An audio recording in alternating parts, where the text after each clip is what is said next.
नमस्कार दोस्तों, आज मैं बात करने वाला हूँ जो ओपन बॉक्स प्रोडक्ट होते हैं वो क्या होते हैं या फिर जो रीफर्बिश वाले सामान होते हैं ये क्या होते हैं। क्या ये दोनों एक ही चीज़ें? कई बार इन पे बहुत ज़्यादा डिस्काउंट देखने को मिलता है, एक भारी छूट देखने को मिलती है। तो क्या इनको लेना चाहिए उस वेबसाइट से, और अगर नहीं तो कौन सी वेबसाइट जो है ठीक रहती है। इसके अलावा एक होती है वेरीफाई ओपन बॉक्स डिलीवरी। ये क्या चीज़ होती है और इनको क्या क्या चीज़ देख के लेना चाहिए या नहीं लेना चाहिए, इसके बदले में क्या कर सकते हैं। मतलब कुल मिला के सब कुछ ओपन बॉक्स जो होता है प्रोडक्ट या फिर जो रीफर्बिश्ड फ़ोन होते हैं इनके बारे में बात मैं करने वाला हूँ। रीफर्बिश्ड फ़ोन क्या होती है ज़्यादातर लोगों को पता है, लेकिन फिर भी मैं अभी बता दूंगा। लेकिन बात करते हैं ओपन बॉक्स प्रोडक्ट की। ये होता है सिंपल से सीधे से मतलब है कि मान के चलो आपने कोई चीज़ मंगाई, जैसे कि मैं अपना ही एग्जांपल के तौर पे बताता हूँ। मैंने कोई चीज़ ऑर्डर करी, चाहे वो अभी क्योंकि ऑनलाइन ही सब कुछ ज़्यादा चीज़ें करते हैं तो मैं ऑनलाइन का एग्जांपल लेता हूँ, उसको आप ऑफलाइन से भी जोड़ सकते हो। मैं भी ऑफलाइन को लेके भी बता दूंगा। पहली बात, जैसे ऑनलाइन मैंने मान के चलो कि कोई फ़ोन मंगा लिया, कि हाँ कोई सा भी फ़ोन हो, एग्जाम्पल के तौर पर मैंने फ़ोन मंगाया। अब हुआ कि वो डब्बा मेरे पास आया, मैंने डब्बा खोला। अब क्या है कि मुझे किसी भी कारणवश वो पसंद नहीं आया। मैंने क्या करा कि इसको वापस कर दिया, रिटर्न कर दिया उसको। मतलब कि मैंने बॉक्स तो खोला, लेकिन क्या है कि मैंने उसको रिटर्न कर दिया। मतलब कोई डैमेज थोड़ी था, नया फ़ोन है भैया, नया सीधे कंपनी से मेरे पास आया। अब मैंने क्या करा कि मैंने देखा ही नहीं उसे, मतलब देखा, मेरे को लगा ठीक नहीं लगा, मुझे कोई भी कारण से नहीं पसंद आया, मैंने उसको रिटर्न कर दिया। तो ये होता है खाली ओपन बॉक्स करा मैंने, ओपन खाली बॉक्स करा, नया ही फ़ोन है वो। ये चीज़ ऑफलाइन में भी होती है अगर आप जोड़ के देखो तो। लेकिन मैं ऑनलाइन को बता रहा हूँ क्योंकि सब ऑनलाइन ही मंगाते हैं। तो डब्बा मेरे पास आया, मैंने ओपन करा बॉक्स को, मेरे को नहीं पसंद आया, मैंने रिटर्न कर दिया। वो होता है ओपन बॉक्स। क्योंकि जब ये आती है ना कंपनी से तो उस पर लेबलिंग, ब्रांड लेबलिंग, ये सारी चीज़ें होकर ही हमारे पास आती है। लेकिन एक बार जब आप इसे रिटर्न करते हो तो फिर दोबारा नहीं होती, और ये सेलर के पास जाती है, विक्रेता के पास ही जाती है दोबारा सामान। और उसके बाद क्या होता है कि इसको फिर रीसेल पे लगा दिया जाता है, कुछ पैसे इसको कम करके, जो कि ओपन बॉक्स प्रोडक्ट की कैटेगरी में ये आता है। इतना तो आप समझ गए कि आखिर क्या होते हैं ओपन बॉक्स प्रोडक्ट। यानी कि कुछ डैमेज नहीं होता है, कुछ खराब नहीं होता है, बिल्कुल नए जैसे होते हैं। इसमें आपको वारंटी भी देखने को मिलती है, लेकिन कुछ इसका प्राइस जो है कम करके उसको रीसेल पे दोबारा से लगा देते हैं, क्योंकि बॉक्स जो है खोला जा चुका है, इसीलिए। ठीक है, इसके अलावा बात करते हैं रिफर्बिश्ड फ़ोन की या रिफर्बिश्ड सामान की। तो रिफर्बिश्ड तो मेरे ख्याल से बहुत ज़्यादा प्रचलित है और सबको पता ही है कि आखिर रिफर्बिश्ड क्या होता है। सीधे मतलब में आप समझो कि सेकंड हैंड ये फ़ोन होता है, कोई सा भी सेकंड हैंड फ़ोन हो। मान के चलो कि मैंने कोई फ़ोन को ऑर्डर करा, मेरे पास फ़ोन आया, मैंने उसको डब्बे को खोल के देखा, उस पर डेंट हो, स्क्रैच हो, कैमरा काम ना कर रहा हो, हार्डवेयर की प्रॉब्लम हो, सॉफ्टवेयर की प्रॉब्लम हो, मैंने उसको वापस कर दिया। अगर मैंने ऑफलाइन खरीदा तो मैं क्या करूँगा, मेरे को कोई भी दिक्कत हो, स्क्रैच हो उसमें, टूट रहा फूट रहा कुछ भी हो, तो मैं उसको दुकान वाले को दे दूंगा। फिर दुकान वाला क्या करेगा, उसको कंपनी वाले को देगा, और जो कंपनी के जो भी एक्सपर्ट होंगे वो उसको ठीक करेंगे, रिपेयर करेंगे, और उसको नए जैसा करके दोबारा से उसको सेल पे लगा देंगे। यही चीज़ अगर मैंने ऑनलाइन करा तो ऑनलाइन उसको मैं रिटर्न कर दूंगा, वही चीज़ प्रोसेस होगी, उसको ठीक किया जाएगा, थोड़ा सा चालू स्थिति में उसको किया जाएगा और उसको फिर सेल पे लगा दिया जाएगा। और ये चीज़ आप कैसे पहचानोगे, जब भी आप कोई वेबसाइट पर जाओगे ना तो आपको रीफर्बिश्ड का टैग, आपने देखा होगा रीफर्बिश्ड का टैग आपको देखने को मिल ही जाता है। तो रीफर्बिश का टैग हो गया, या रीन्यू का टैग हो गया, जो कि आपको अमेजोन पे देखने को मिलता है दोबारा से नए के तौर पे, जिस पे आपको वारंटी देखने को मिलती है। लेकिन अगर रीफर्बिश्ड फ़ोन है, सेकंड हैंड फ़ोन है, तो उस पर आपको वारंटी नहीं देखने को मिलती है।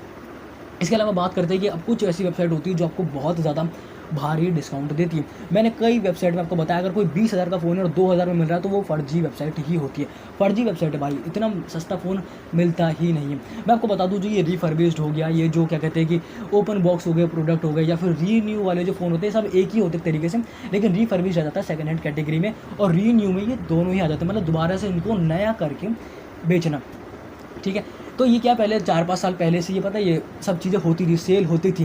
क्योंकि उस टाइम क्या था कि सब सेकंड हैंड फ़ोन लेना चाहते थे, नया फ़ोन बहुत महंगा आता था, नया नया मार्केट बन रहा था फ़ोन का।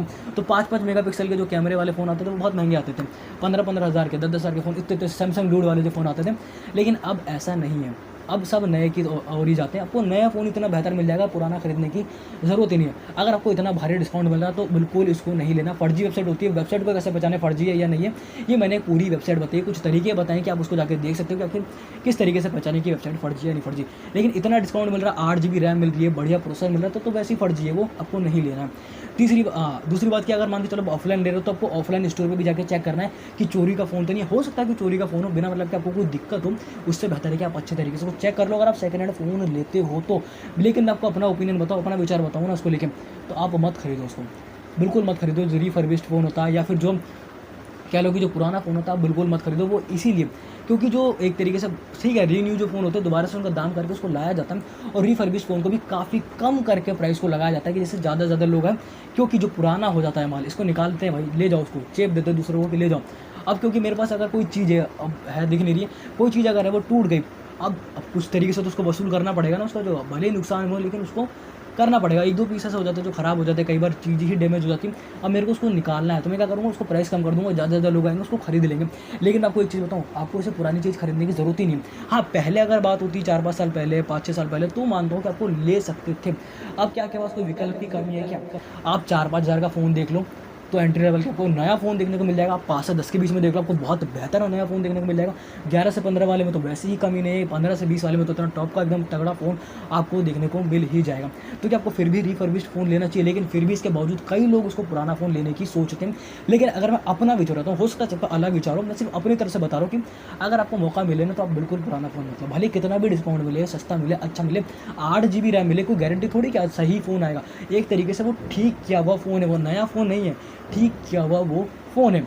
तो हो सकता है कि वो दोबारा ख़राब भी हो जाए, फिर आप क्या करोगे? अगर वो 8,000 का आपको फ़ोन मिल रहा है, भले ही वो 15,000 का फ़ोन हो, 8,000 का आपको मिल रहा है और आपके पास आ भी गया, वो ख़राब हो गया, तो क्या फ़ायदा? उससे अच्छा है कि आप 8,000 में 2-3 हज़ार और मिलाओ, भले ही 15,000 का फ़ोन ना आए, लेकिन 12 का भी आएगा ना, वो बहुत तगड़ा फ़ोन आएगा और सबसे बड़ी बात, वो नया फ़ोन आएगा। वो नया फ़ोन आएगा, आपको वारंटी सब उसमें देखने को मिलेगी, सारी एक्सेसरीज होती है कंपनी की, वो आपको देखने को मिलेगी। तो ये ज़्यादा अच्छा ऑप्शन है, क्योंकि विकल्प की कोई कमी नहीं, जैसा मैंने आपको बताया। ये चीज़ आप समझ गए। अब रही बात कि हमें कहाँ से इसको खरीदना चाहिए, कौन-सी वेबसाइट है भाई? अब अगर इतनी वेबसाइटें नहीं तो कहाँ से खरीदें? तो मैं पहले भी बता रहा हूँ, अभी भी यही बताऊँगा आपको। अमेज़न या फ्लिपकार्ट हो गई, स्नैपडील भी है, ईबे भी है, लेकिन वहाँ पे कुछ सेलर ऐसे जो आपको ख़राब सामान भी बेच सकते हैं। लेकिन मेरे को अमेज़न पे बहुत ज़्यादा भरोसा है। वो क्यों है, मैं आपको बताता हूँ। मान के चलो, अमेज़न पता है सारी ज़िम्मेदारी अपने पे लेता है, सारी दायित्व अपने पे लेता है, रिस्पॉन्सिबिलिटी अपने पे लेता है। क्योंकि उसकी डिलीवरी करवानी हो तो अमेज़न ज़िम्मेदारी लेता है। क्योंकि आपने देखा होगा, अगर कोई सामान मैंने, अगर मान के चलो मेरे पास माइक है, ये मैंने माइक मँगाया, माइक ख़राब हो गया, तो मैं ये थोड़ी कहूँगा कि हाँ, बोया का बाय M1 जो है, किस कंपनी ने बनाया है, उस कंपनी के जो सेलर है वो ख़राब है, ख़राब सामान मेरे को बेचा है, ऐसा थोड़ी कहूँगा मैं कहूँगा अमेज़न ही ख़राब है। तो इसमें अमेज़न की गलती है क्या? नहीं गलती है अमेज़न की, अमेज़न का तो प्लेटफॉर्म है ना, लेकिन सेलर वहाँ पे जो रजिस्टर्ड है, सामान उसने गलत बेचा। तो क्या अमेज़न अपनी इतनी बड़ी टेक कंपनी ने, अमेज़न है इतनी बड़ी कंपनी, सबको पता है, तो क्या वो अपना नाम ऐसे ही ख़राब होने देगी? बिल्कुल नहीं, सारी ज़िम्मेदारी अपने पे ही लेगी। तो इसीलिए बहुत ज़्यादा जो है मेरे को लगता है, भरोसा मेरे को अमेज़न पे ही लगता है। अमेज़न सबसे पहले नंबर पे, फिर फ्लिपकार्ट भी ठीक है। बाकी इसके अलावा जो दूसरी वेबसाइट होती है, इतना भरोसा मुझे तो नहीं लगता है। तो आपको ज़्यादातर आपको अमेज़न के साथ ही जाना चाहिए। ज़्यादातर लोग, अगर कोई दिक्कत होती है तो वहाँ पे कस्टमर केयर पे आप फ़ोन करोगे तो ज़्यादातर लोग सुन भी लेते हैं। भले इसका बहुत बड़ा दायरा हो चुका है अमेज़न का हर पूरे दुनिया भर में, लेकिन फिर भी आप कस्टमर केयर पे फ़ोन करोगे तो सुना जाता है बात को। काफ़ी सही लगती है मेरे को अमेज़न, एक भरोसा के लायक लगती है, विश्वास लायक। तो आप यहाँ से जाके भी ले सकते हो अगर रिफर्बिश्ड लेते हो तो। लेकिन फिर से मैं कहूँगा, मेरे विचार से आपको नया ही लेना चाहिए। बाकी फिर आपकी मर्ज़ी, कोई बात नहीं। इसके अलावा बात करते हैं कि एक होता है कि ओपन बॉक्स, यानी कि वेरीफाई ओपन बॉक्स डिलीवरी, एक चीज़ और होती है। अब ये चीज़ क्या होती है, मैंने ये तो बता दिया आपको कि ओपन बॉक्स प्रोडक्ट क्या होता है, कि डब्बा खोला खाली, बस वही। लेकिन ये भी डब्बा खोलने से ही संबंधित है।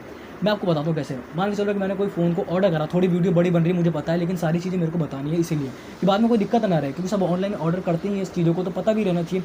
थोड़ी सी बड़ी वीडियो बन रही है, क्योंकि अच्छे समझाना मेरे को।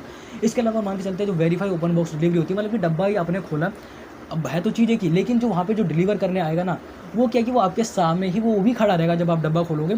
और ये चीज़ इंश्योर होगी, ये चीज़ जो है पुख्ता होगी कि आपने जो मंगाया है वो ही चीज़ है। मतलब कि मैंने अगर माइक मंगाया है, तो जो माइक देने आएगा ना, उसके सामने ही डब्बा खोला है जाएगा, ओपन करा जाएगा बॉक्स, उसमें से देखा जाएगा कि हाँ भाई माइक है ना, माइक है भाई, ठीक है। मतलब कि माइक ही है, तो मतलब जो देना है वो ठीक है, और गलती होगी तो वो खुद ही उसको ले जाएगा। ये होता है वेरीफाई ओपन बॉक्स प्रोडक्ट, यानी कि डिलीवरी, यानी कि आपके सामने ही चीज़ों को पुख्ता किया जाएगा कि जेन्युइन चीज़ आई है, जो आपने मंगाई है वो ही है। तो ये होती है ये ओपन बॉक्स जो होती है डिलीवरी वेरीफाई वाली। तो ये कुछ जो सवाल थे, कुछ चीज़ थी, मेरे पास एक कमेंट भी आया था, तो मैंने आज ही आया था, तो मैंने कहा इसके बारे में बता देता हूँ मैं कि रिफर्बिश्ड ओपन बॉक्स प्रोडक्ट लेना चाहिए, नहीं लेना चाहिए, इतना भारी डिस्काउंट मिले तो क्या होता, कहाँ से लेना चाहिए, और मतलब क्या ऑप्शन हो सकते हैं नए पुराने को लेके। ये सारी चीज़ उम्मीद करता हूँ कि अब मैंने सारी चीज़ों को क्लियर कर दिया होगा। बाकी कोई भी दिक्कत आप कमेंट मेरे को कर सकते हो, किस पे टॉपिक चाहिए, किस पे वीडियो चाहिए, आप मेरे को कमेंट करके बता सकते हो, उसके बारे में मैं वीडियो बनाने की पूरी कोशिश करूँगा, ठीक है। इसके अलावा जो उम्मीद करता हूँ कि आपको ये वाली वीडियो काफ़ी ज़्यादा काम की लगी होगी। तो बस प्लस वीडियो में इतना था, इन सब चीज़ों को लेकर उम्मीद करता हूँ काम की तो लगी होगी और कुछ जानकारी ज़रूर मिली होगी। बाकी उससे मिलेंगे नई वीडियो में से किसी नई जानकारी से, तब तक के लिए जय हिंद, वंदे मातरम।